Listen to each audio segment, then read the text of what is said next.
What's up, guys? It's KB. Make sure you subscribe to the Underground Sports Philadelphia YouTube channel. Click the bell icon down below so you don't miss a single video from us.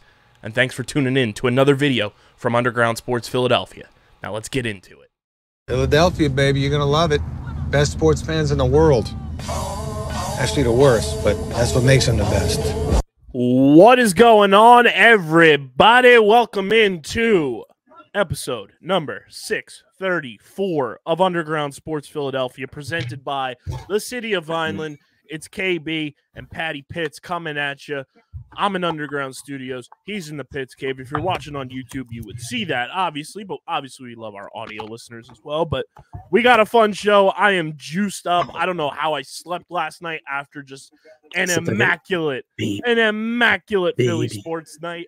It was a beautiful night with the Sixers, the Phillies, and I was just on cloud nine. We're going to talk all about the Sixers taking it to the Knicks at the Garden that Tyrese Maxey now claims ownership of. And then, of course, we will talk about the Titans taking game 2, and they are currently on right now, so we'll keep you up to date with everything going on out in Anaheim with the getaway game. And we'll talk a little Eagles as well. As Pitsy, what's on the TV? Oh, can you hear it? Oh yeah. Okay. We'll turn it down. What are we watching out there? NXT Underground. We have I see what you did there. Yeah. Oh no, dead ass. The NXT Underground, it's this girl Lola Vice, who's this former MMA girl. And it sounds like an NPC character name. It sounds someone like GTA, not gonna lie. But she's hot. She has this whole bit where she shakes her hips like really sexy and then does like a pop, pop, pop, like before now, she does her finisher. I'm gonna see if you get this, because when if you look up Lola Vice, you'll thank me later. When we brought this up on a specific number episode of the Outside the Box podcast, which you should also be subscribed to, it didn't hit DJ's brain frame right away when I made the reference. Okay. Where I said, "Don't trust a hoe," and it was episode number 303. 3 black dress with the tights underneath. I got the breath of a last cigarette on my teeth, and she's an actress, but she ain't got no meat. She's got money from her parents in her trust from back east. Tongues. I know that song so to which clearly. I was saying, "Don't trust a hoe." Yes. Don't trust dude. a hoe. Don't trust me. And I'm a vegetarian, and I ain't fucking scared of him. Do you know how many middle schoolers Song's a bang. loved? Dude, they would play that at our high school, middle school dances, whatever. 100%. And they play, the DJ plays the clean version, but the kids just scream "fuck!" and it's just like, yeah, like we're cool. Hush, girl, awesome. Move your hips. Dude, Or no, hush, girl, shut your lips. Your lips. Do the Helen Keller and talk with your hips. As soon as you said hips, that's why that popped in my head. There you go. Oh my god! It's a banger. Now you Shout got to me 303. going. Shout to no, 303. dude. Now you got me going, dude. That was hard there. You were on some like rock band shit right there, dude. Oh, don't even get me started, bro. If you want to bring back Rock Brand, you never seen me play that. We got a lot to dive into, but before we do, make sure you guys are following us on the socials at Underground PHI on Twitter, Instagram, TikTok, Threads, Facebook.com/Underground Sports PHI, which I'm thrilled to announce we have surpassed 2,000 followers on Facebook.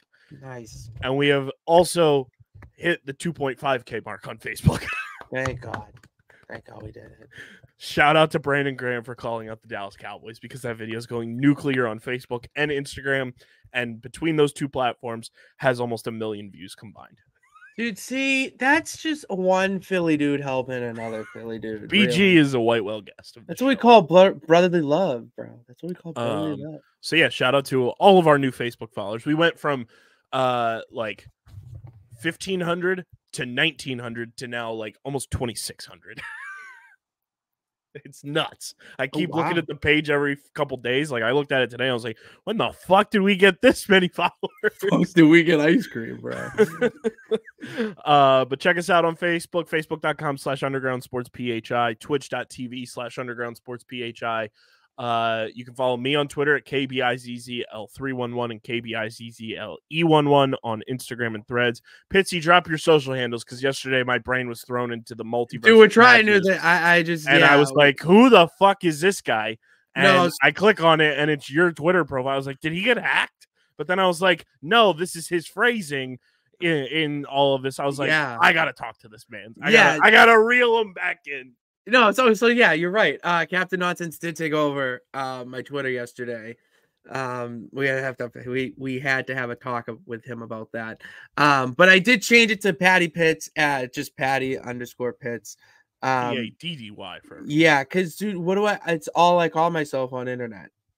It's just Patty Pitts. That's so all I called myself on the internet. That's sounded like Colossus in Deadpool.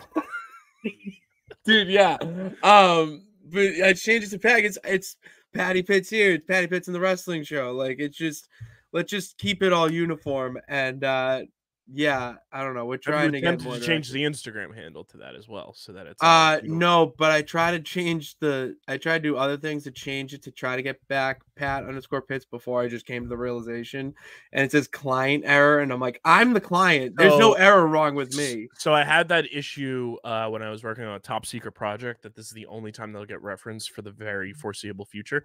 Cool. You know about top secret project, but okay, I know ball. The weird thing ever since Spaceboy took over Twitter, you have to change everything like that. When it pops up like that, you have to do it on a desktop. You have to do it on a desktop. Okay. You can't do it on your phone. Okay. Yeah. I learned that the hard way, and I was like, what the fuck? And then I went on the desktop and did it, and it worked perfectly fine. Okay. So, yeah, it's weird. It's annoying. But yeah. There's Pitsy's new Twitter handle and potentially Instagram and Threads handle. Let me try to change that. Yeah. Oh, Pitsy35 on Instagram too. Yeah. So follow him on the socials. Subscribe to the podcast feed on Apple Podcasts, Spotify, or wherever you get your podcasts in audio form. Those two in particular, though, we get direct analytics and data for, and we can see when people are subscribing, downloading, and when we hit those sweet charts. So keep subscribing on audio. It really does help us continue to hit new goals, allows us to do more dope stuff with and for you guys, and it lets us, hit new advertisers, all that kind of stuff. So keep subscribing on audio. Be a friend, tell a friend, subscribe, unsubscribe, and resubscribe, because it hits the algorithm on audio that way. And then leave a 5-star rating and review. And then, of course, subscribe to the Underground Sports Philadelphia YouTube channel, youtube.com/@Underground Sports Philadelphia. That is where you get full video episodes of this show twice a week, full video episodes of every show on our network, clips, shorts, live streams, original video content. It's all on our YouTube channel. We are currently at 781 subscribers. 19 away from 800. We didn't get to 800 before the end of April, but let's get to 800 soon. Soon. Soon would be nice. Sooner rather than later. Let's keep subscribing. Be a friend, tell a friend, share the channel with your people. It would be awesome if we could hit 1,000 subscribers before your birthday. That would be nice. I think that's very doable if we get some. That'd be a great hot videos going, and then people just being the real ones out there and going and subscribing. I would love to do that. It's about a month and a half time. Yeah, that'd be a great way to ring in the year 28. Which, if we do, we only have a couple months before I'm out of the 27 club. Oh, dude, and you know what? Big fear of mine. Wicked big fear of mine. You know it's perfect? You're going into year 28. That's Alec Bohm year. You're entering your prime. Everything is coming up Phillies, really, is what you're trying to say. But that was a big fear of mine, dead ass. We will talk Alec Bohm for sure. I was not scared of the 27 club. 27 was a great year for me. My Mike Trout, my Malcolm Jenkins year was great. 26 was the dagger. 26, I had a quarter life crisis, which, if we do that, your boy's going to live to be 104, and that's pretty damn good. That is pretty good. Pretty good. I was afraid because I have an ego and think, wow, I'm so amazing. Look at me, I hold a belt like this, whatever. And I just thought I would go before I reach my potential. That's really it. I was very scared of that. So yeah, subscribe to the YouTube channel. And of course, this show is presented by the City of Vineland, and the City of Vineland Municipal Calendar features city-organized, city-sponsored, and city-affiliated events that are of public interest. The calendar, which is accessible at vinelandcity.org, is a good way for residents and visitors to build awareness, remain engaged with city government, and participate in local events. You can also follow the City of Vineland on social media via their Facebook, Instagram, LinkedIn, and YouTube pages. And through these tools, you can stay connected to the community and get important announcements about programs and services offered by the city. Vineland, New Jersey, where it's always growing season. And big thank you to Security 21 Security Systems and Paul J. Gillespie Incorporated for their continued support of this podcast. Oddly enough, Pad Pits, we are kicking episode number 634 off talking about the Philadelphia 76ers. Who would have knew? Who would have thought? Hey, I didn't think so. Look at us. Look at us. Look at us. Who would have thought? Not me. Not me. Not me. The 76ers stave off elimination and defeat the New York Knicks at Madison Square Garden on Tuesday night. It is brought to you by our awesome merch partners at PHI Apparel Company, the best merch in the game. If you want to stand out in the crowd, if you're going to the Wells Fargo Center at any time, if you're going to Citizens Bank Park, CFO Margie tapping in, you want to go stand out in the crowd at Citizens Bank Park like I will be doing very, very soon, getting some tickies for some upcoming games that aren't season ticky games. But guess what? CFO Margie and hashtag manager of the talent, Sarah, going to be at Sunday Night Baseball this Sunday at Citizens Bank Park. Going to be electric. Ladies' Night, Mother's Day game. Let's go. And Sarah doesn't wear the color pink, so she's bringing me home a sweet bucket hat.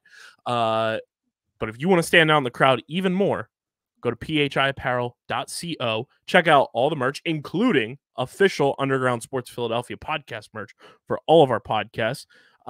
Fill up your cart to the gills. And when you go to checkout, use code UNDERGROUND for 10% off your merch orders. It is the most effective and direct way to support everything we're doing here at Underground Sports Philadelphia. So go get your merch, stand out in the crowd, be like Patty Pitts and myself.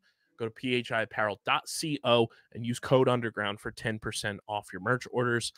Yeah, my sister doesn't like the color pink. Like, it's her least favorite color. And the I'm so glad you're addressing this because I was so confused. I was like, because I love pink. Yeah, I think pink's great. My really sister well with these. Does not like pink at all. She never has. And the Mother's Day giveaway is like this like acid wash. It's probably red acid wash, but because it's so light, it looks pink. Phillies like bucket hat, kind of. And my sister was like, "Don't worry, you can have the hat when I get home." And I was like, "Let's go! I'm gonna rock the shit out of that." That's just fam. That's just fam. I'm so hype. That's so awesome. hype. But the 76ers Pits on the back of Tyrese Maxey. We are watching our sweet, sweet baby boy grow up before our eyes. Goes absolutely nuclear, carries the team on his back in a game where Joel Embiid, it was clearly battling injury, was clearly not in his tip-top shape. But still, in a game where Joel Embiid was not in his tip-top shape, Patty Pitts, the Sixers win in overtime at 112-106. And guess what? Joel Embiid had a triple-double. Wow. Good Joel Embiid in this game played 48 minutes, had 19 points, 16 rebounds, 10 assists. In arguably his worst statistical game of the playoffs, still had a triple-double. The Sixers were a plus 48 when he was on the court and a minus 46 when he was off. Dude, that's so bad. I don't want to bring the vibe down by saying how bad that is, but that's not good. Tyrese Maxey played 52 minutes. Jesus. 46 points, 9 assists, 5 rebounds, and one of the most clutch, ballsy, insane, nuclear, like, I'm putting the team on my back type of shots I have seen from a 23-year-old superstar in the making. And that is Tyrese Maxey. Hits a logo 3 from the E in New York on the Knicks center court logo with nobody in sight ready to grab a rebound. So this was truly a do or die situation. But before we continue talking about that, I'm going to rewind just a bit. Because before that, the Knicks had a 96-90 lead and had a 95.3% chance to win this game with 25 seconds remaining. Tyrese Maxey hits a three, gets fouled, cashes in on the 4-point play. Josh Hart then gets fouled, makes one of 2 free throws, so it's 97-94. And that's when Tyrese Maxey, with 15.3 seconds, takes the ball to half court, launches a 3, nothing but net, absolute stones. Jalen Brunson misses the final shot that the Knicks had in regulation, and then the Sixers in overtime go on to outscore the Knicks 15-9 and win 112-106, stave off elimination, head back to the Wells Fargo Center on Thursday for Game 6. Allegedly, the Sixers ownership group have bought 2,000 tickets that will be distributed to first responders, local heroes, and like other community leaders, so that there are more Sixers fans in the building for Game 6 than there were for Games 3 and 4. I have a feeling that a lot of big-time Philly names are going to be in the building for this game. But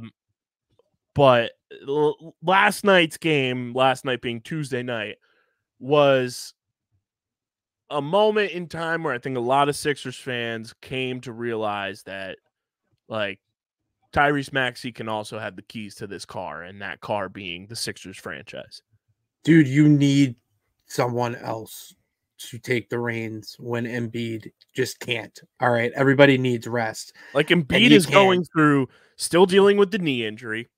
Dude. Has Bell's palsy, which I saw that's a new development. I forget who it was. It might have been on the Anthony Gargano show I was watching this morning on PHLY Sports. Somebody was talking about they know somebody who's been dealing with Bell's palsy recently. And you obviously, I think you've seen the video when it first like surfaced before we even knew it was Bell's palsy, but Embiid's one eye like couldn't blink. Yeah. I do remember. He was saying it's got to be difficult for Embiid to even like stay fully hydrated and drink water, because it's got to feel weird, because when you're blinking, like you're obviously like getting like your tear ducts going. And when he can't blink that, he's got probably like tear buildup from like sweating and all of that. So like even drinking water's got to be weird.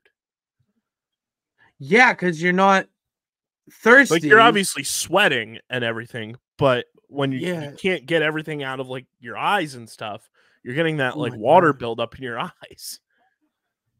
And and he's like dominating when he's out there. Like he's a force. And it's like when last night showcased that in a sense of sometimes he doesn't need to be the guy in order for the Sixers to win.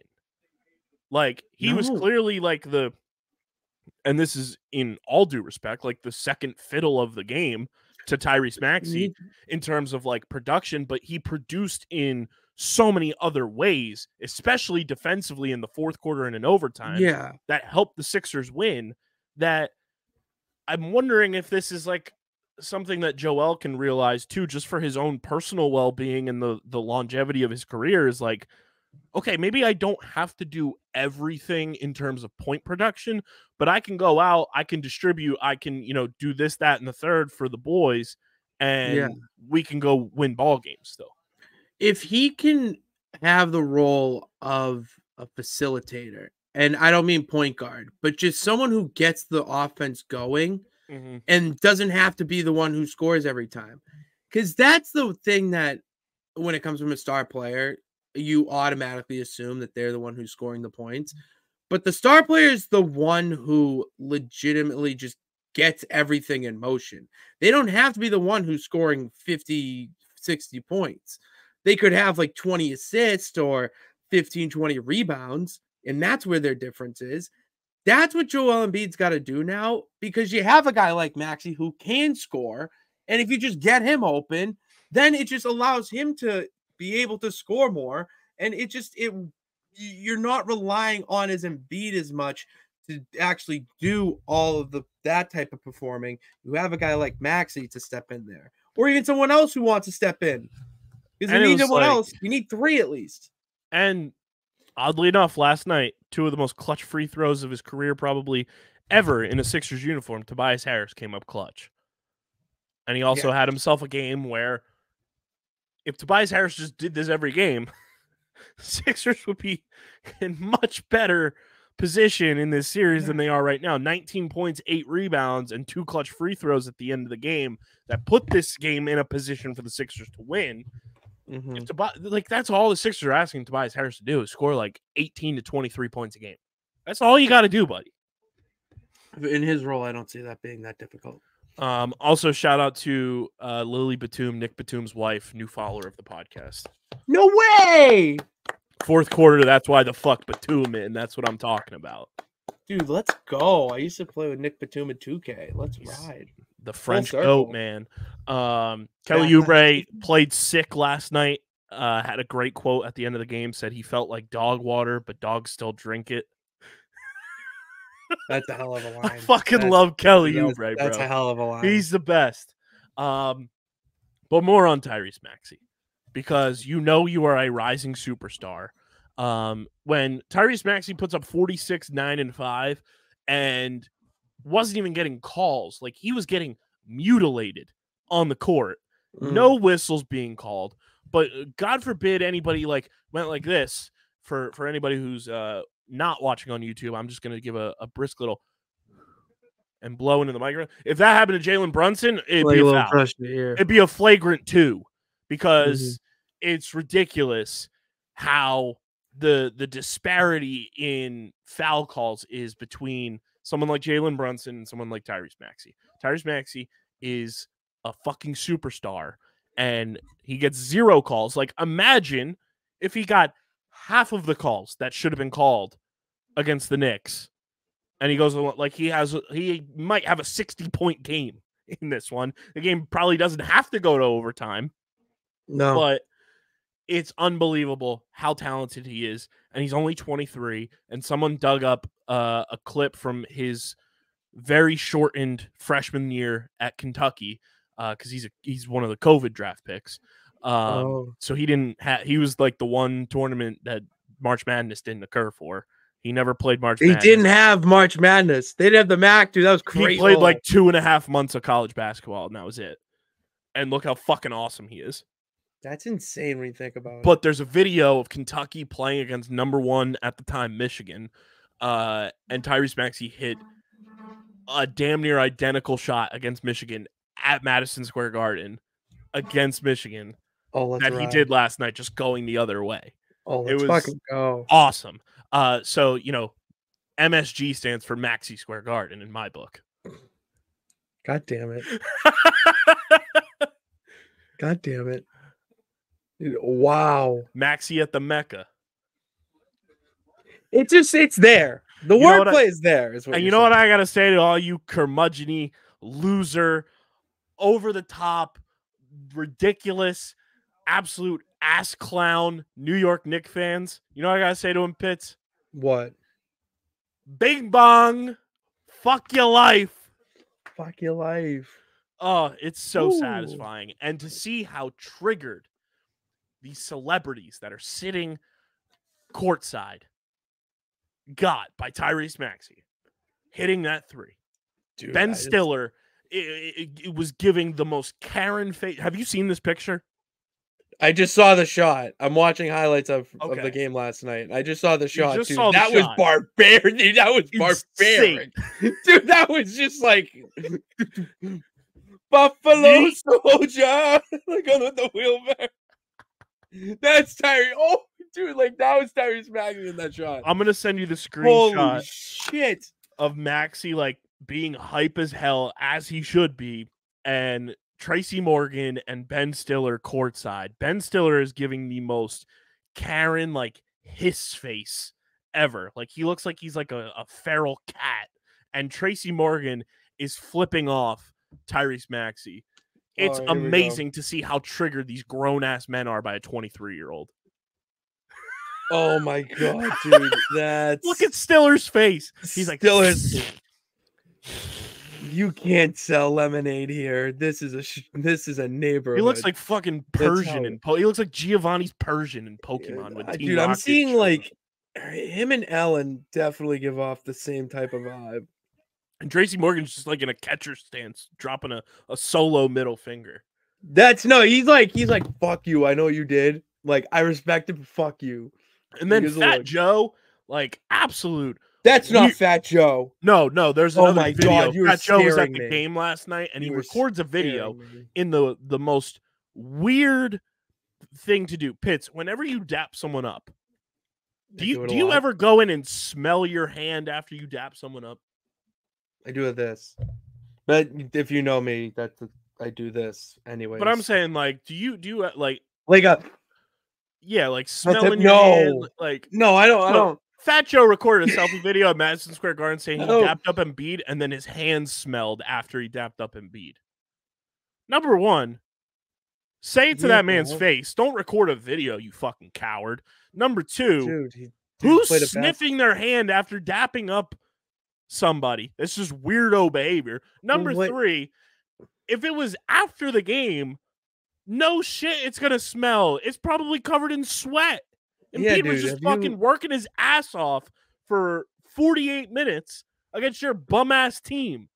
Get the fuck out of here. Yeah, New York Knicks fans are the most ridiculous humans alive. I swear to Christ, dude. Have you played a sport? Like, after a game you're gonna stink. We're not ugly. We just stink. We just stink, dude. When I was on my state championship run, shout out.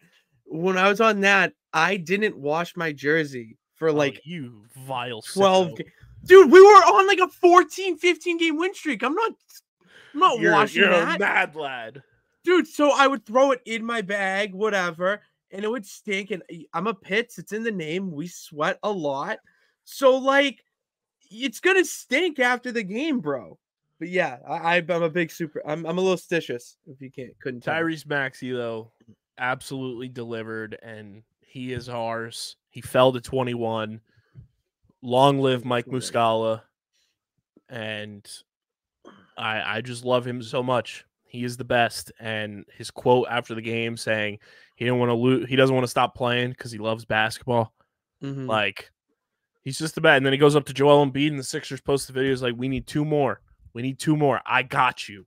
Like, Tyrese Maxey is evolving into a certified bona fide star right in front of our eyes. And it's just a beautiful thing to watch. And I hope Thursday night, because yes, Thursday night, Pitts, I don't know if you saw this, game 6 of Sixers-Knicks in Philadelphia, tip-off time, 9 p.m. Eastern time. Okay. 9 p.m. East Coast game, 9 p.m. tip-off. I am so sick and tired of the NBA in particular pandering to these fucking West Coast crowds. 6 o'clock rolls around. Those motherfuckers are still in their goddamn Cybertrucks that just got recalled and are sitting in traffic in LA. Nobody on the West Coast gives a flying fuck about Sixers Knicks. You know who does? No. More than 50% of this nation's population that lives in the Eastern or Central time zones. Stop pandering to the West Coast time zones. I'm sick of it. As someone who has familia in California and, deals with that, they don't care. They don't care. Right? About they sports don't care. Unless your name is the Los Angeles Dodgers or the Los Angeles Lakers. Yeah, Those but are even the only 2 teams that even remotely move the needle for Los Angeles sports. Nobody cares about the Angels. Nobody cares about the Clippers. Nobody cares about the Rams. Nobody cares about the Chargers. No. Nobody cares about the Kings. Do you know how difficult it is for Dickie Pitts to go out on a Sunday to watch a football game out there? He has to ask the bartender to put on the game. Do you know how crazy of a sentence that is? That's vile. Here? If I had to go to the bartender and ask to put on a game, I would just go to a different restaurant. But the only thing I'm asking somebody to do is to change the TV so that I'm watching it in my view. Exactly, dude. You want it in your POV. It's insane. It absolutely is insane. Nobody in the West Coast cares about this. No one. Nobody. Stop the pandering to the West Coast. Para. God, I fucking hate it. Like 9 p.m. on a Thursday. People have to work the next day. Yeah. What are we doing? What are we I doing? I can't watch that game and then wake up at 4 and sling The the game's gonna be fish. done at Like, midnight. Midnight dude. Eastern time. That's gross. We're tipping off at 9 p.m. Eastern time You in an think East midnight? Coast market. Dude, midnight's generous. All right, midnight is generous. Yeah, because the game's actually not going to tip until probably like 9:23. 9:30. What are we doing? Doesn't it just so like bad. make you want to bash your head in? Oh, it's so bad. Like a poquito? Yeah. So bad. It's so dumb. It's so stupid. And it's all because the Bucks won, so their game against the Pacers is at 7:30 Eastern, and there's there's no Western Conference game because both series are over. No, so why would the Bucks you should have the Bucks go at 9? Yeah. You would think. No, you have the Bucks and Pacers go at 9 because then it's 8 o'clock there. Yeah. Guys, do we really like? Come on, why is so dumb? The so nonsense dumb. guy spinning a title, so coming dumb. up with better ideas than you execs? It's so dumb. Ridiculous. This is why I need to be listening. But Maxey hit that shot, and I truly couldn't believe it. I couldn't believe it seeing it, dude. That was from far. The logo. That was from in New York. Far. That was wild. That was far out. Ala Abdelnaby, our color commentary, he said Maxey hit that from Schenectady. Is that a town in? Yeah. Okay, there we go. Surrogate Square. Oh, okay. It was great. I mean, I love Tyrese Maxey. That's that on that. And just a beautiful, beautiful thing. And the Sixers are still alive. And like genuinely, this year, I would not care if the Sixers lost in the second round to Bucks or Pacers, whoever ends up winning that series, because that's who they would play. I just want to beat the Knicks. Yeah, I just want to beat the Knicks because I fucking hate their cocky ass fans so much. I agree. I would also like you guys to beat the Bucks because could you imagine if the Sixers beat a Doc Rivers coach Bucks team? Great. But here's the thing too, like that's what we need. You know it's bad that like I can't stand the Knicks fandom when like if you ended up getting paired up with them, I'd probably be pulling for the Celtics to win the series. How thoughtful. I hate Knicks fans. Knicks fans, like, how can you like any sport? Like, I don't like. I have friends that are New York sports fans, and it's one of the toughest things to have to look away from them to be friends with them. But because they're so arrogant for no reason. For no reason. Like you haven't won shit. 90% of these Knicks fans that are going to games and are out in the streets and all that shit have never seen the Knicks win a playoff series. Yeah, that's true. That's just like you haven't done dick. Like I mentioned a couple episodes ago, the Knicks are the Dallas Cowboys of the NBA. They ain't shit. That's a good point. Like, please, like, have some self-awareness. And also, I have to call it out on here. I'll probably call it out on Getting the Hole next week, just because I didn't know how the series was going to go. But I have to call it out. One of our former podcast co-hosts, Johnny Mavalia, he's a Knicks fan. His Twitter display name is Maxey Pushoff Season. But in his Twitter bio, it says Tyrese Maxey Enthusiast. You got to have it one way or the other, pal. You either got to take my sweet baby boy Tyrese Maxey, and Johnny and I were in the trenches a few years ago betting Tyrese Maxey over 1.5 threes when people weren't believing. So that's why it's in his bio. You either got to take my sweet baby boy out of your bio or you got to change the display name. There's no ifs, ands, or buts. I'm sorry. You can't have it both ways. You can't be a Tyrese Maxey enthusiast and then slandering my boy's name. You can't. No, you can't. I agree with you, Kyle. You can't. That's a violation. The bio, the bio is who you are, not what you portray. I don't know. We're getting off track. Absolute disgrace. Can't do it. But yeah, Sixers stay alive. They're down 3-2, and we'll see what happens. I mean, it would be poetic for them to win Game 6 and then go back to the Garden and silence the Garden after all these Knicks fans thought they had it in the bag. But we'll see what happens. I don't know what's funnier. Would you? How would Knicks Nation react to the Sixers coming back and taking the series? That would be so comical to watch implode. They wouldn't know what to do because they don't know what to do now because they're acting like absolute buffoons, thinking they've already won the series, but they haven't done shit. Fuck every Knicks fan, man. They're the fucking worst. The fucking worst. Go Celtics, man. Go see Tyrese Maxey's the best. And who am I outside of the Sixers? Who am I really rooting for in the playoffs? I mean, I love seeing Pat Bev succeed, but I don't want to see the Bucks win anything because fuck Doc Rivers. No, it's like Western Conference. I can't do anything in the East. Why do you suck? I can't do anything in the East. Why do you not like to root for my happiness? All right. Can't do anything in the East. Why not? Who else is alive in the West? The Celtics. No, it's the Timberwolves. The Timberwolves are so fucking cool. Because Anthony Edwards. Ant-Man is the fucking guy. Awesome. He is awesome. A dog. He's a dog. His comments to the media are some of the funniest shit. Awesome.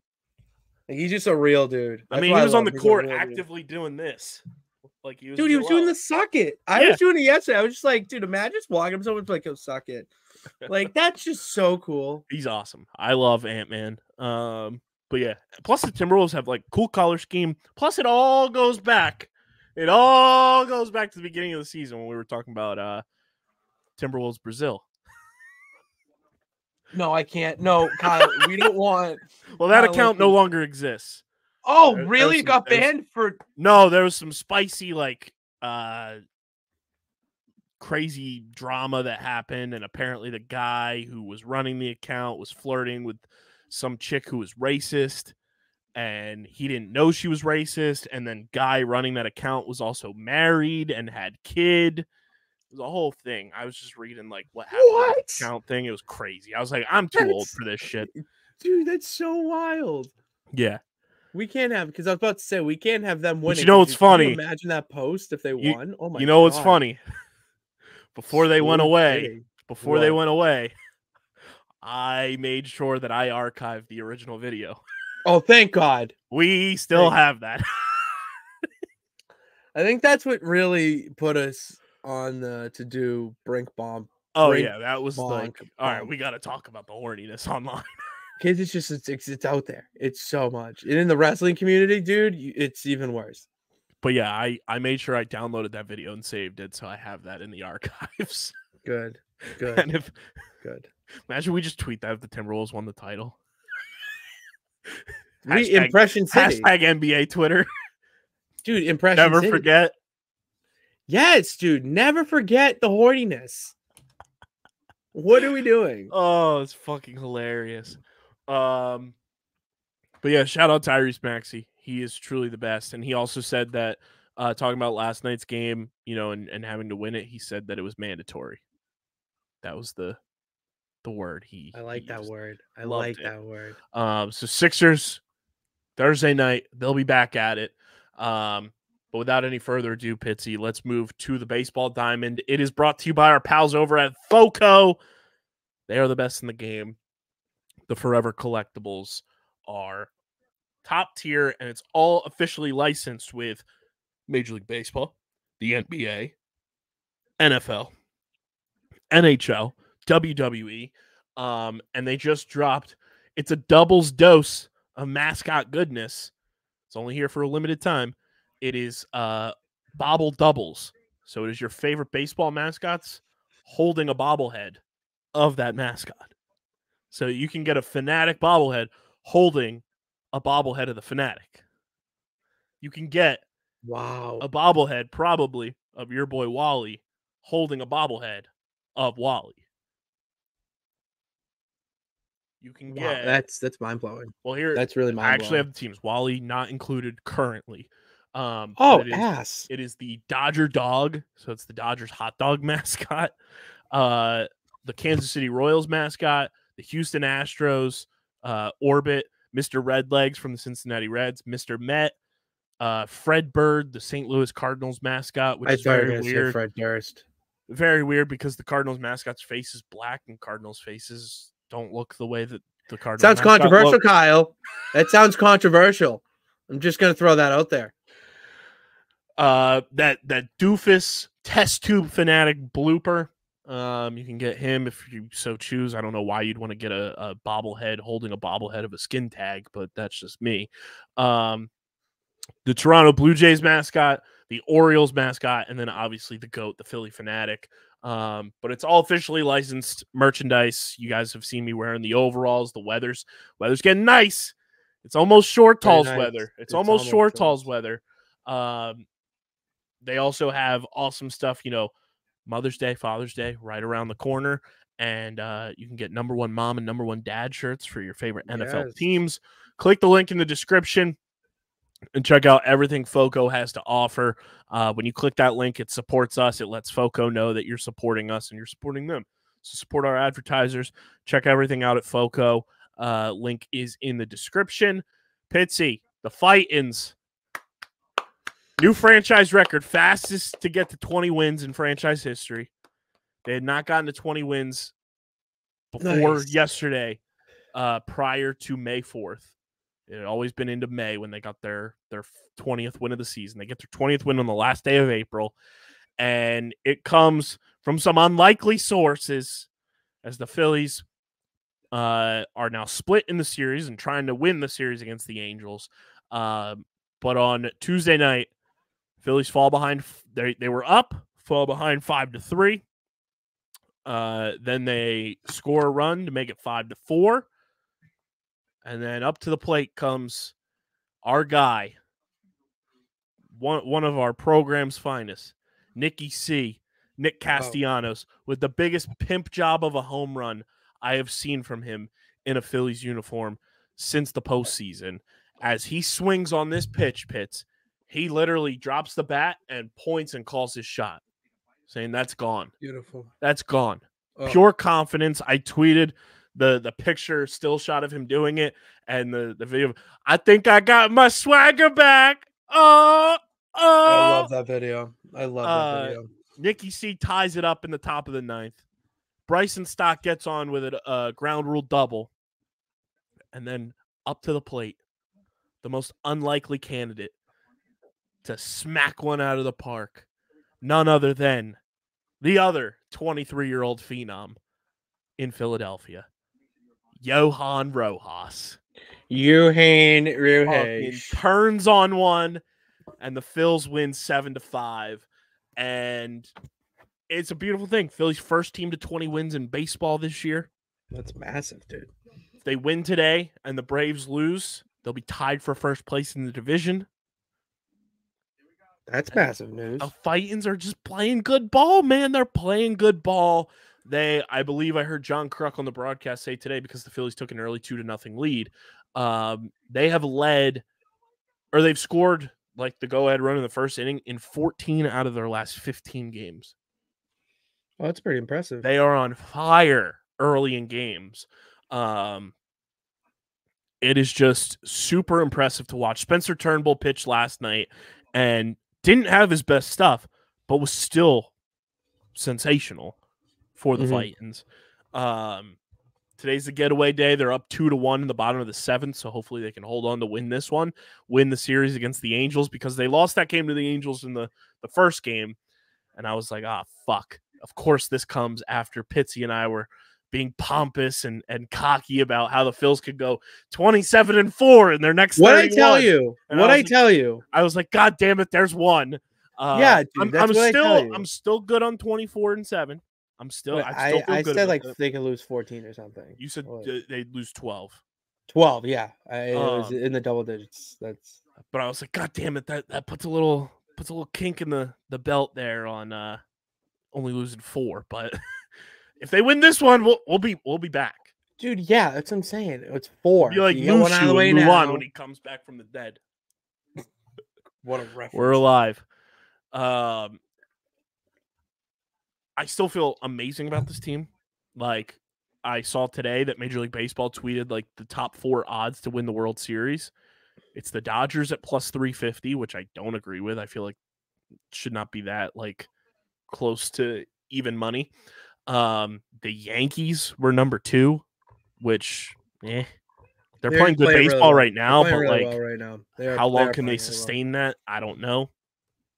Mhm. And then it was the Braves. I think at plus 1100 were the Braves, Those and aren't bad then odds. Phillies at plus 1300. Oh, those are better odds. Plus 1300 for the Fightins. And Did you take that unfortunate. futures bet Which when I one? was the Phillies one when I was down in the Underground Studios? It was like it was Eagles. Sorry. Eagles. I haven't yet. Okay, because that was a really good one too. I thought that was Phillies. Bummer for Mike Trout though in this series. Injures himself in the first game. Turns out he tore his meniscus. Not season ending, but he's going to be out for a substantial amount of time. Like 2-3 months at minimum, probably, because he's got to get surgery. Bummer. I'm a huge Mike Trout proponent, obviously, being from South Jersey and knowing Mike. I mean, I saw his mom yesterday. Like, she came into the day job, and it just sucks seeing somebody that is just such a genuine great person and great at their job, and all they want to do is win, and be out there with your teammates, and now he's injured again. So best wishes to Mike and a full and speedy recovery. But Phillies, first to 20 wins is like, that's such an accomplishment for this team because they are traditionally known to get off to slow starts. And Alec Boehm, Pitts, Alec Boehm. Isn't it great to know that your boy's always been right? Isn't it great to know that I saw this coming? NL Player of the Week, Alec Boehm. He's just an absolute dog, and he hit 567 last week. Wow. I just know ball more than the common man. And Alec Boehm is going to get to the All-Star game courtesy of us, because we're going to push that agenda. The agenda is agendaing. Today, tied his career best. He's on a 15-game hitting streak. Oh, let's ride. And, God, it just feels so fucking vindicating to be right about Alec Boehm, because all those fucking losers and cowards out there I'm really happy for you. Who just tried to say we were wrong. We should trade Alec Boehm. He's not that good of a player. Fuck all of you. I love it. We have people tweeting, and shout out to Hootie, tweeting at me saying, his favorite narrative of the baseball season is me being right about Alec Boehm. You're goddamn right it is. Dude, it's what I say. Top 3 storyline in the Underground. It really is. So Alec Boehm continues to dominate, and I will continue to be pompous and boisterous in all of your faces for the foreseeable future, because Alec Boehm is that fucking guy. And I mean, the Phillies are in such a good spot right now. Like 20 wins in April is huge. It is. Well, it was like 19 wins in April, but fastest to get to 20 wins. Fastest in a long time. No, that's huge this season. Correct. For a team that's been around since, I say this all the time, but they've been around since 1883. It's the fastest they got to 20 wins. First team to get to 20 wins. Most wins in the month of April in franchise history. Alec Boehm surpassed Ryan Howard for most RBI in the month of April in Phillies franchise history with 28. Ryan Howard had 27 in his monster April when he won the MVP. And yeah, Alec Boehm broke a record held by Ryan Howard, one of the best power hitters of our childhoods. Literally. So, like, that's how good he is right now. He's playing great defense. And, the Phillies just got to clean some things up defensively. Like last night, Trey Turner botches a surefire double play, and that's what led to the Angels taking the lead. But overall, like, you've got to be thrilled with what the Phillies are doing, like the positives that are coming away from this early go and this first month of the season. Great pitch from Orion Kerkering to end the 7th inning there. Like there's far more positives that are outweighing the negatives of what the Phillies are doing right now, and it's only going to get better as this team continues to progress, like we mentioned on the last episode, we detailed like the upcoming schedule and how winnable it is. As long as they play their style of game, they can take advantage of this schedule and really make some noise going into the month of June.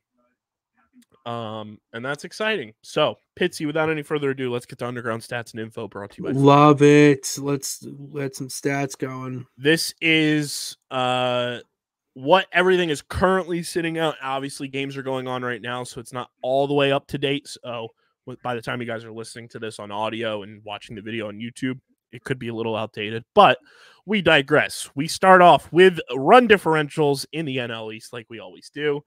Patty Pitts, the Atlanta Braves are 20-9. They sit in first place by 1 game in the NL East. They have scored the most runs in the NL East this year at 157. What is their run differential? Was it plus 44 last week? Or a couple episodes ago. I'm gonna go with plus 48. Nailed it. We have a winner. That's what I do. What I fucking do. Look at this. For the second time this season, Patty Pitts has nailed an exact run differential on the season. That's what the champ does. I don't know. Now we got to eventually, throughout the season, get you to nail every team in the NL East. You've gotten the Mets and you've gotten the Braves at one point. Now you got to get the Phillies, the Nationals, and the Marlins. All right. Speaking of the Fightins, they are 20-11, 7-3 in their last 10. Only 1 game back of the Braves in the division. They've scored 147 runs, just 10 less than what the Braves have scored. What is their run differential? I think it's plus 14. It's actually higher, plus 26. Oh, okay. Fightins, they're going to slug. They're going to slug, as Rob Thompson said. Then we move to the Lowell New York Mets, which our boys, Steve and Ben, were at the game on Tuesday night for Dollar Dog Night, which Citi Field set a new record for the amount of Dollar Dogs sold. And Ben Pirro, we have a video coming soon, did the challenge and succeeded. He did it. He fucking did it.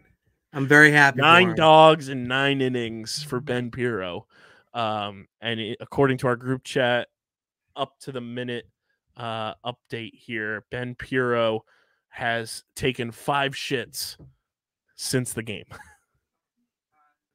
Took 5 shits? He has taken 5 trips to the John since Dollar Dog Night last night. You know what? Good. That's the price you got to pay. All right, you don't just eat whatever you want and don't shit yourself for an entire day. That's just not what you do. Okay, we all know this.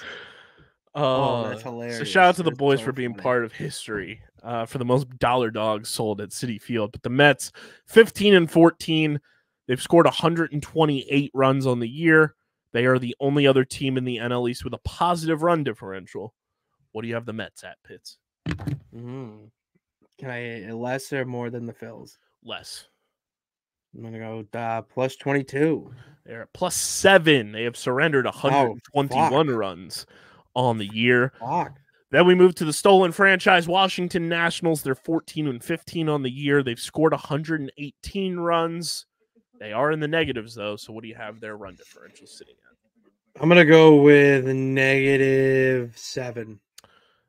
It's the number that rhymes with 7. They are at -11 on the year. They've given up 129 runs, which is the second most in the division, only behind the worst team in baseball, the 7-24 Miami Marlins, who have scored a division low 111 runs on the year. They are well in the negatives. How do you have the Marlins sitting in the run differential meter in your brain? I'm going to go -33. They probably wish it was that. They are at -63. Oh! That's just terrible. -63 for the Miami Marlins, which obviously is not the worst in baseball. We have 2 other teams with worse run differentials in baseball.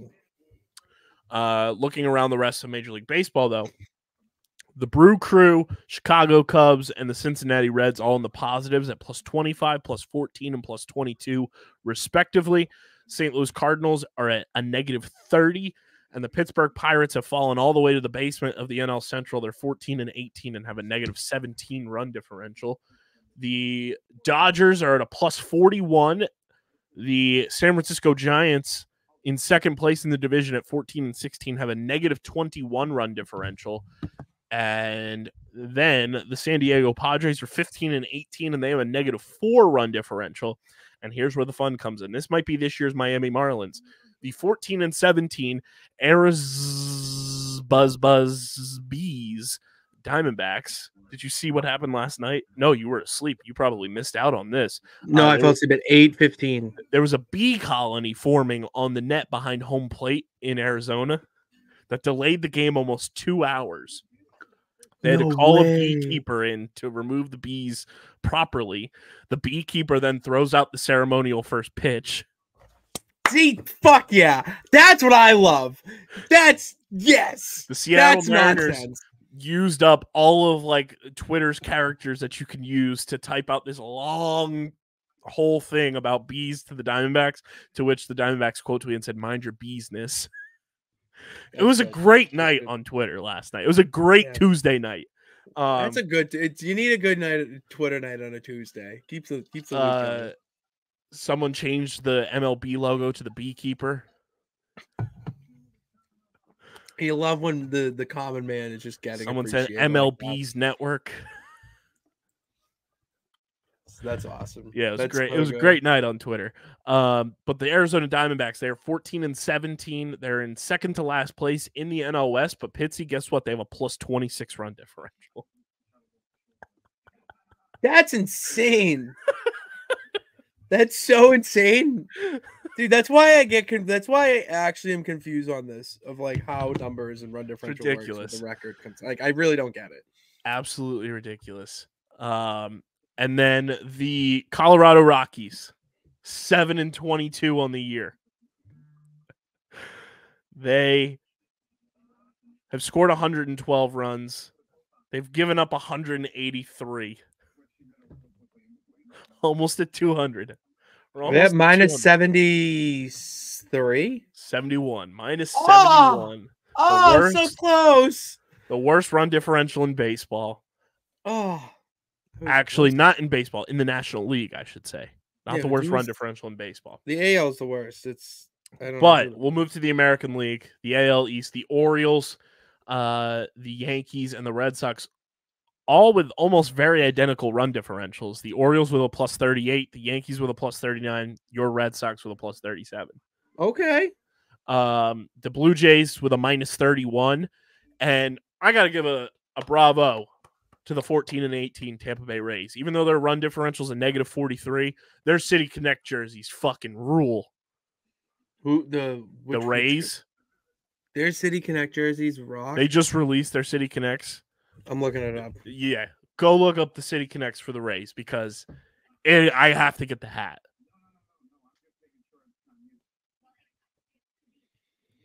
I can't. Okay. Do you see it? Let me go. Oh, they're okay. Do you see the logo, though? Do you see the logo? Oh, is it like Batman? No, it's the Ray. It's the Stingray on a skateboard. Wait, I'm looking at something completely different. City Connect hat. I'll look at the hat. The jersey's fire. The jersey's great. The only gripe I have with the jersey is I wish the numbers were. Where the fuck are you seeing a skateboard? I will show you. I will send. I'm seeing that's not a Ray on a skateboard. Oh, it is. Oh, it's on a skateboard. Oh, it is. I will send you the logo. That is the Rays City Connect skateboarder. I like the colors. The colors are sick. It's very fluorescent. Send it to you right now. It's great. It's neon. Beautiful. Neon. I love it. The only gripe I have is I wish the numbers were like not the same color as the jersey. Oh, dude, okay. That logo fucks. Okay, that logo fucking rules. That is pretty cool. Everyone was coming up with great names of like former Tampa Bay Rays players to mix in with like skateboard lingo. I personally feel like I came up with the best one. I'm calling that Rays logo with the skateboard Skate Casimir in honor of Scott Casimir. Oh, that's funny. Skate Casimir. Skate Casimir rules. I have but to like get that logo that logo is giving like Chad Muska vibes. Yes. Very Chad Muska vibes. vibes. I loved using Chad Muska and Tony Hawk's Underground. Yes, dude. Underground when he comes out in the Cadillac and your with story his mode. Fucking mohawk and shit. Oh my god, dude. I would love, it's a little bit of a tangent before we get back on track, but I would love for one day to spend on a stream playing every single Tony Hawk Underground story mode. Because I once beat Tony Hawk Underground 2 story mode in 2 hours. Like, oh, I love Tony Hawk so much. It's like one of the only games I'm. How old do you think Chad Muska is? Oh, 45. Very close, 46. Dude, I get to the finish line and then just stop. Like, I don't. But the Tampa Bay Devil Rays City Connect jerseys are fucking awesome, and I need to get the hat with the skateboarding ray on it. They're 14 and 18, have a negative 43 run differential. We move to the nonsense division, as Pitsy calls it, the AL Central. Yes. As the Cleveland Guardians, leading the way at 19 and 10, have a plus 45 run differential. But guess what? That's not the best run differential in the division anymore. Oh, no? The 19 and 13 Kansas City Royals have a plus 50 run differential. Which, guess what, Pitsy? That's the best in all of baseball. And they're not even a first-place team. The Kansas City Royals. Dude, that's nonsense. That is straight up. Bobby Witt and Salvador Perez. How you doing? Ewy. How you doing? Ewy. That's so nonsense. Brady Singer, sing to me, King. Plus 50 for the Kansas City Royals. And Pitts, I think you might be onto something. Like, through 1 month, the Detroit Tigers, 18 and 13. They are at a plus 10. And then arguably, outside of the Phillies, the hottest team in baseball is the Minnesota Twins. They're 17 and 13. And guess what, Pitsy? They're on a 10-game win streak. 10 and 0 in their last 10. Just saying. Detroit baseball is coming back. And they have a plus 15 run differential due to the Minnesota Twins. And then we move to I lied. This is the worst team in baseball. The 6 and 25 Chicago White Sox. The poor team. Still have not scored 100 runs on the season. They have only scored 89. Oh. They've given up 173, which is just 10 shy of what the Rockies have done. They have an 84, negative 84 run differential on May 1st. Negative 84. Negative 84. How many runs have they scored? 89. Dude, that's too close. That's way too close. Dude, last episode they were terrifying. Even Steven. No, they ain't even. They ain't even now. Oh my 173 runs surrendered to 89 runs scored. That's so How yucky. Did they sweep the Rays? How did that team sweep a team? Jesus Christ, Kyle. Okay, because you're never alone when you're with the Christ. Black Sox came back from the dead. Yeah, Shoeless Joe, dude. Like, what did Jim Tomei and Frank Thomas suit up for him against the Rays or something? Yeah, dude. BetMGM was running a special. Like, it's all Cabrera came through. Ew, like, Melky Cabrera. On? Oh my god! How the hell did that happen? That's so funny. Negative 84 run differential is the worst in baseball, but the Rockies hold claim to the most runs surrendered at 183. And there are your NL East and Major League Baseball run differentials brought to you by our pals over at FOCO. And now we move to the April Platinum Plunk Award winners. If you're new to the show, Pitsy and I have been keeping track of individual players, teams, and obviously the fight and Phils who have been hit by a pitch, as Kyle Schwarber just made a stellar play in left field. Who get hit by the most pitches this season? We've been keeping track, and it has been super fun. And I got to give a tip of the cap and a nod to BBD, Big Baby David from John Boy Media, talking about getting hit by pitch on the Talk of Baseball episode that dropped today as we record this. We're catching on. We started with the run differentials, and now hit by pitch is year one. People are starting to talk about it, Pitsy. So we move your winners for the month of April in the Platinum Plunk Awards, the Chase Utley Platinum Plunk Awards. Your team winner by 1 goes to the Cleveland Guardians. Nice. As a team, they were hit by 27 pitches. Mother of Christ. In the month of April, and obviously that first series in March. So the March-April team award for the Platinum Plunk goes to the Cleveland Guardians. In second place, the Minnesota Twins at 26. And then sneaking in at third place, the stolen franchise Washington Nationals with 19, who edge out the Tampa Bay Rays and your Boston Red Sox, Pitsy, who are tied with 17 as a team. The Major League low in hit by pitches, our Philadelphia Phillies only got hit by 6 pitches in the month of April. Huge. Your individual player award for the Platinum Plunk. We have a tie at the top. Your April winner. Winners are Cleveland Guardians, Andres Jimenez, and Minnesota Twins, who Big Baby David shouted out, Ryan Jeffers, both hit by 7 pitches in this first month of the season. We love this. 7 pitches. Congrats.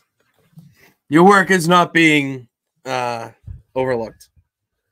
And we have a 5-way tie for third place, who all got hit by 5 pitches. It goes to Kevin Biggio of the Toronto Blue Jays, Mark Canha of the Detroit Tigers, Brendan Donovan of the St. Louis Cardinals, Gunnar Henderson of the Baltimore Orioles, and Ramon Laureano of the Cleveland Guardians. So of the 27 pitches that the Cleveland Guardians got hit by, 2 guys combined for 12 of those 27. That's insane. That's insane. That's insane amount. That's insane stats right there. Pulling up in the hit by 4 pitches department, our good pal, former Phil, Rhys Hoskins. Hey, here we go. Taking one for the team. But your winner, your sneaky winner who snuck in at the 11th hour for the Fightin' Phils, Trey Turner. Oh, what's up, Trey? Trey Turner takes home the award for the first month of the season. Got hit by 2 pitches for the Fightin' Phils, followed by Edmundo Sosa with 1, Johan Rojas with 1, and who was the other? JT got hit by 1. And I think somebody else. Yeah. So that was Trey with 2, Edmundo 1, JT. Oh, Christian Pache. Oh, yes. Got hit by 1. So, yeah, Trey Turner sneaks in to win it at the 11th hour as he got hit by a pitch in Tuesday's game against the Angels. Oh, and Stott. Stott got hit by it. It wasn't Pache. It was Stott. Oh, okay. So, yeah, there it is. Your Platinum Plunk Award winners for the first month of the season. Cleveland Guardians win the team award. Ryan Jeffers and Andres Jimenez win the individual award. And your Fightin' Phil is Trey Turner with 2 for the month of April. And we're going to keep an entire Google Doc of all of this. Oh, we're going to keep this info. That's what happens. Keep all of it. And we'll have it forever. And that way we can reference if there's any different situations that arise. We got throughout us keeping track of this. I type in all of the information here. This makes for great podcasting. Great podcasting right here. And the Guardians were hit by 27. Phillies were hit by 6, and Trey Turner with 2. Boom. So there it is, your Platinum Plunk winners for the month of April. Brought to you by our pals over at FOCO. It is in the books for the month of April. Now we turn our attention to May. It's gonna be May, as it is May. And we'll talk about little Eagles news. It is brought to you by our pals over at Kenwood Beer, the official beer partner of Underground Sports Philadelphia. It's a refreshing light beer, just 4.1% ABV, only 120 calories, just 8 grams of carbs, as Vanessa Hudgens' husband flies out to Nick Castellanos to end the inning, and Jose Alvarado just got out of massive trouble. Yeah, fun fact, Vanessa Hudgens' husband plays for the Angels. Really? Yeah, Cole Tucker. That's who it is? Yeah. Dude, I love that Which, shit. did you know, during the Pandy Wandy and when all the baseball players were playing 2K and everything, Cole Tucker was streaming and said that if he hit a home run, I believe he was playing as Reese Hoskins. Reese Hoskins was in his chat. He said if he hit a home run, he'd have to name his first baby after Reese. And he hit a home run. So Vanessa's pregnant right now. Oh, if they don't name that baby Reese, we're going to have some issues. See, that's the thing. I played that dangerous game where you give the name of your firstborn, and the wife ain't going to like it. We're going to have some issues, Vanessa. No, it's you didn't carry it. She's not going to like that. Granted, I was trading mine. That's a great story. You got to hold on to a bet. Reese Tucker better be the baby's name. That's a bet. But Kenwood Beer is the best, and you can go to kenwoodbeer.com and use the Kenny Finder to see who's got Kenwood Beer on tap in the Philadelphia, Pittsburgh, Maryland, and New Jersey areas. And just announced yesterday they will have Kenny Tallboys this summer at the Mann Center. So if you're going to concerts, shows, and everything at the Mann Center, you can get Kenwood Beer at the Mann Center. It's going to be awesome. Nice. It's going to be a great summer at the Mann Center. It's an awesome venue. That's where I saw the Arctic Monkeys last September when I was coming home from Boston. Mm-hmm. I bought the tickets as I was taking DJ to the airport. Then I went right to the Mann Center.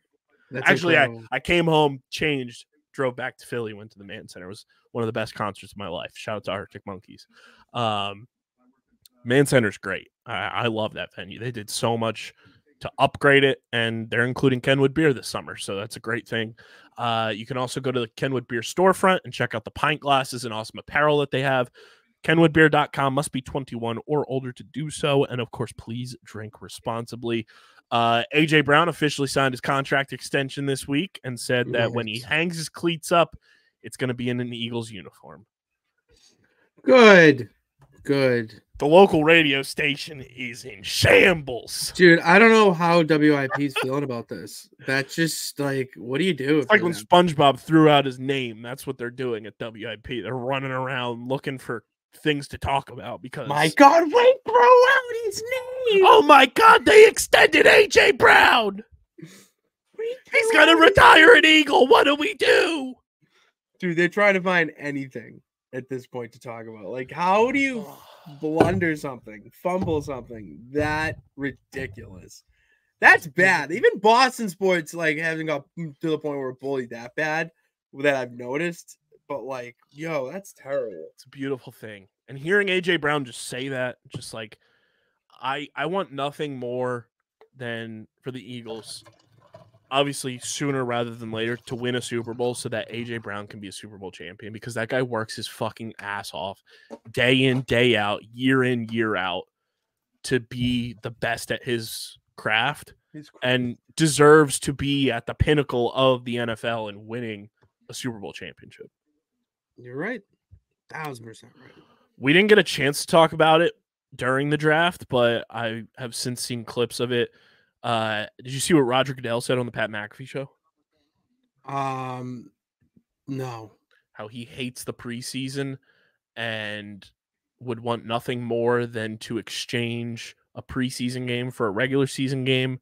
Oh, and then it would be which would then put in 2 bye weeks, and then the Super Bowl would happen a week later, therefore making the day after the Super Bowl President's Day Monday, and it's a holiday, so everyone would be off. Yeah, I did see that actually. That's brilliant. I don't know why we haven't done that already. As long as they incorporate the 2 bye weeks for the players to make it like a safe thing for them, because that's an additional game that's more of a grind for them. Like, give them the ample rest. I think it makes a ton of sense to eventually get to that point. Yeah, and no one. Let's be real here. No one works day after the Super Bowl.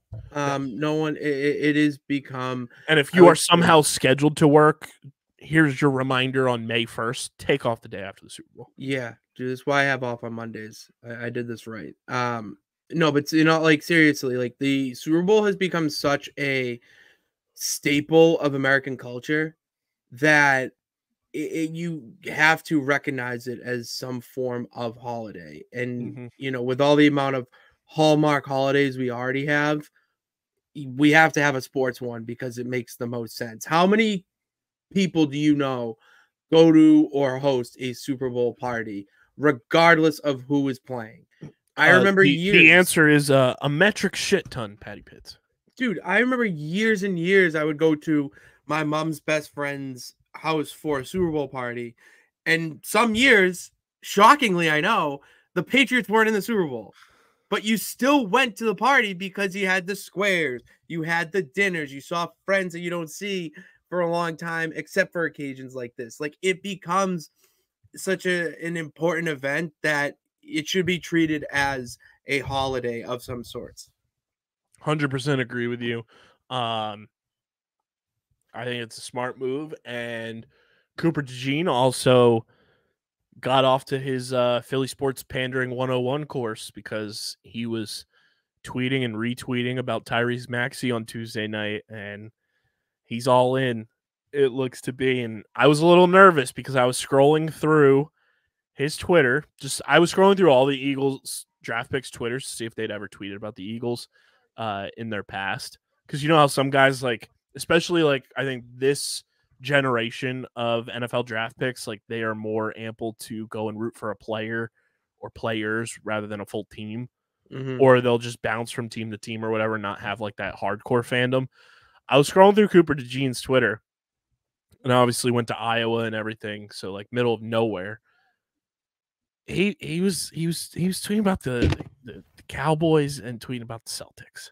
Oh, okay. One's okay, the other's not. And I'm very happy to see that he just gets it. Some guys get it, some guys don't. And he's already tweeting and retweeting about Tyrese Maxey and the Sixers, week 1 of being drafted by. He knows. He's a smart guy. He's a smart guy. Smart man. He's pandering the right way. We like to see that. So I love seeing that. Shout out to Cooper DeJean.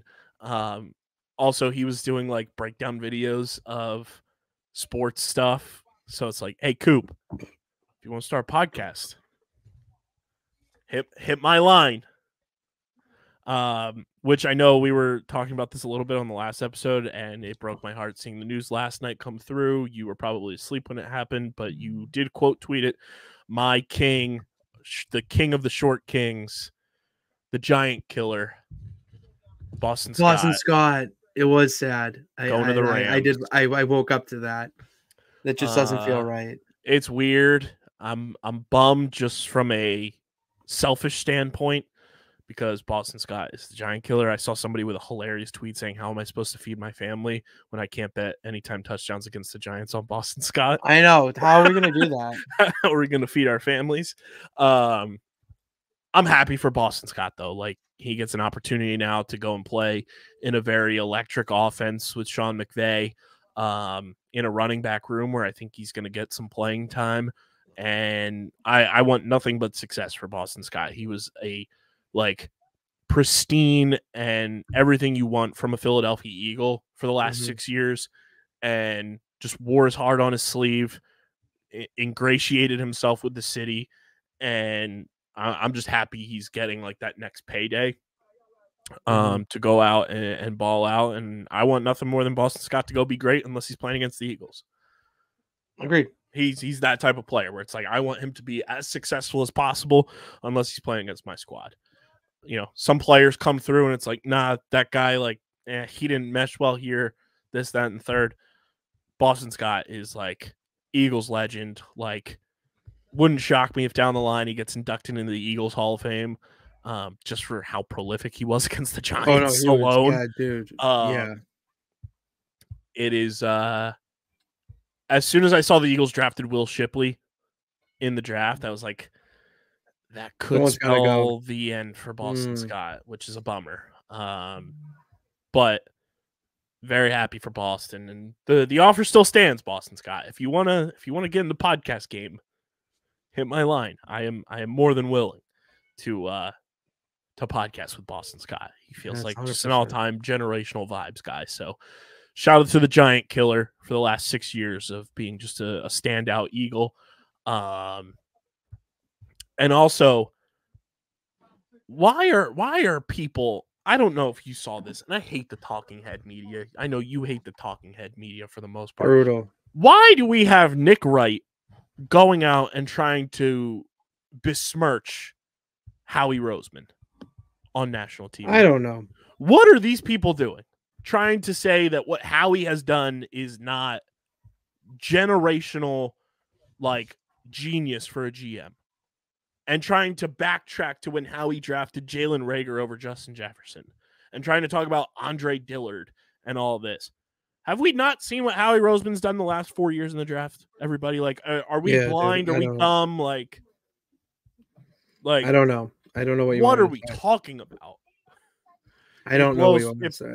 It leaves me speechless and flabbergasted that people could look at what Howie Roseman has done from the 2021 draft to now and say what he has been able to accomplish from trades to draft picks to late round picks and everything in between has been anything short of a success. He's investing in his team. It's something that I wish, I wish it's happening, but other teams wish that they had a GM that cared that much to want to put talent on a roster like that to give you the best chances to win. You don't see a lot of GMs doing that right now. So if you're slandering Howie Roseman, look yourself in the mirror and you got to figure it the fuck out. Recollect your thoughts there. That's all we got for you guys on this episode. Make sure you're following us on the socials at Underground PHI on Twitter, Instagram, TikTok, Threads, Facebook.com/Underground Sports PHI, Twitch.tv/Underground Sports PHI. Forgot to mention at the top of the show, but follow us on LinkedIn. It'll be linked in the description. Just search Underground Sports Philadelphia on there as well to find us on LinkedIn. Follow me on Twitter at KBIZZL311 and KBIZZLE11 on Instagram and Threads. Follow Pitsy on Twitter at Paddy_Pitts, PADDY_Pitts, and at Pitsy35 on Instagram and Threads. Subscribe to the podcast feed on Apple, Spotify, wherever you get your podcasts in audio form. Those two in particular, though, really helps us continue to grow, helps more people find the show, lets us do more dope stuff with and for you guys.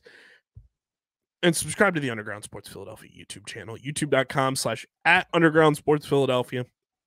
That's where you get full video episodes of this show twice a week, full video episodes of every show on our network, clips, shorts, live streams. We got a Miami GP live stream going down on Sunday afternoon with Casey Owen and who else, who knows what collection of characters could show up.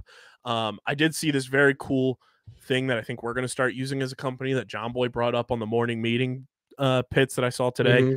He called content that is with like the masses of your company. It's called hero content because it's like Marvel and DC where it's like a massive like team up thing and everyone's in the same universe rather than in their own. It's hero content. So I think we're going to start using that. I like hero content because the captain of all things nonsensical. You're typically in that hero content. I'm always a part of the hero content, baby. Don't you fucking forget it. So maybe Pitsy will be pulling up to the F1 live stream. Yeah, what time is that? You mentioned I'm like 4 o'clock on a Sunday. Yeah, I should be around if I'm not golfing. Yes, we could go live stream right into us recording. Easy. So yeah, tune into that, and then our Premier Lacrosse League College Draft Extravaganza will be going down on Tuesday at 7 p.m. live on the YouTube channel as well. So a lot of fun live streams coming up on the Underground Sports Philadelphia YouTube channel, and there's going to be a whole cast of characters joining us as guests with myself and DJ that you won't want to miss out on. So subscribe to the YouTube channel, youtube.com/@undergroundsportsphiladelphia. Get your merch at phiapparel.co and use code underground for 10% off your merch orders. And this show is presented by the City of Vineland. Whether you're a company looking to expand, relocate, or you're a new business startup, selecting the right location is critical to your success. Vineland, New Jersey offers both an affordable business location and an excellent quality of life. The city's economic development department is a one-stop source for moving your project through the development and approval process. And their goal is to make this process as smooth as possible and to provide the fastest turnaround times in the region. If you are considering potential locations for your operation, contact the Vineland Economic Development Team at 856-794-4100. That's 856-794-4100, Vineland, New Jersey, where it's always growing season. And big thank you to Security 21 Security Systems and Paul J. Gillespie Incorporated for their continued support of this podcast. The Phillies are making me want to bite my nails or like eat my arms like SpongeBob does, like popcorn right now, as they have runners on the corners, the Angels do, with one out in the bottom of the ninth inning, and I am sweating. So hopefully the Phils pull this one out. But for Patty Pitts, I'm KB. This has been episode number 634 of Underground Sports Philadelphia. We'll catch you guys on the next episode. But until then, go Phils, go Sixers, fuck the Knicks. And we'll see you guys on the next one. Peace.